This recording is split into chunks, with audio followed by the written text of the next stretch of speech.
Puis je vis un nouveau ciel et une nouvelle terre, car le premier ciel et la première terre avaient disparu, et la mer n'était plus.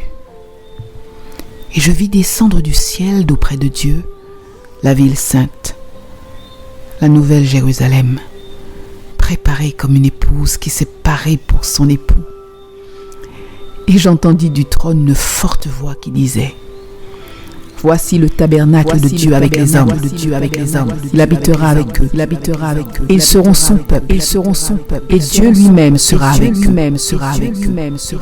Il essuiera toute larme de leurs yeux. Et la mort ne sera plus.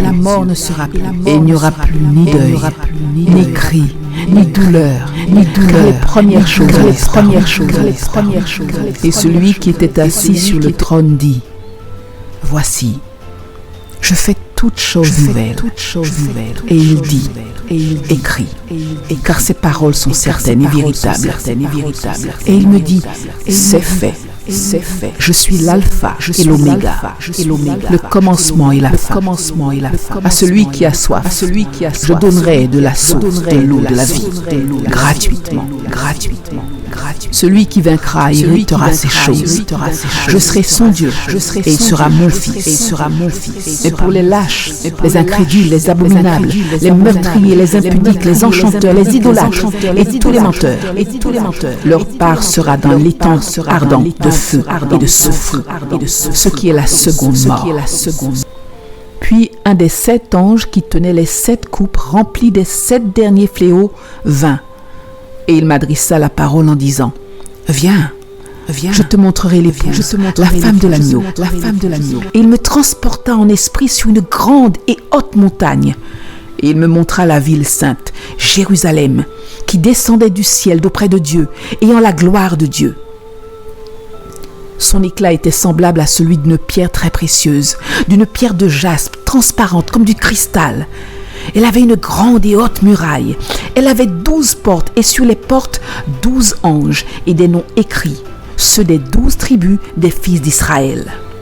À l'Orient, 3 portes, au nord 3 portes, au midi 3 portes, et à l'Occident 3 portes. La muraille de la ville avait 12 fondements, et sur eux, les 12 noms des 12 apôtres de l'agneau. Celui qui me parlait avait pour mesure un roseau d'or, afin de mesurer la ville, ses portes et sa muraille. La ville avait la forme d'un carré, et sa longueur était égale à sa largeur. Il mesura la ville avec le roseau et trouva 12 000 stades. La longueur, la largeur et la hauteur en étaient égales. Il mesura la muraille et trouva 144 coudées, mesure d'homme, qui était celle de l'ange. La muraille était construite en jaspe, et la ville était d'or pur, semblable à du verre pur. Les fondements de la muraille de la ville étaient ornés de pierres précieuses de toute espèce.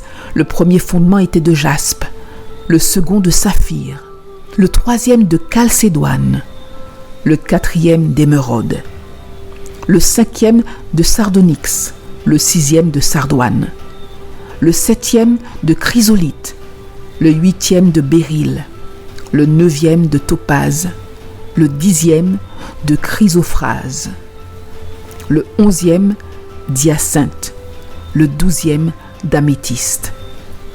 Les 12 portes étaient 12 perles. Chaque porte était d'une seule perle. La place de la ville était d'or pur, comme du verre transparent. Je ne vis point de temple dans la ville, car le Seigneur Dieu Tout-Puissant est son temple, ainsi que l'agneau. La ville n'a besoin ni de soleil, ni de la lune pour l'éclairer, car la gloire de Dieu l'éclaire, et l'agneau est son flambeau. Les nations marcheront à sa lumière, et les rois de la terre y apporteront leur gloire. Ses portes ne se fermeront point le jour, car là, il n'y aura point de nuit. On y apportera la gloire et l'honneur des nations. Il n'entrera chez elle rien de souillé, ni personne qui se livre à l'abomination et au mensonge. Il n'entrera que ceux qui sont écrits dans le livre de vie de l'agneau.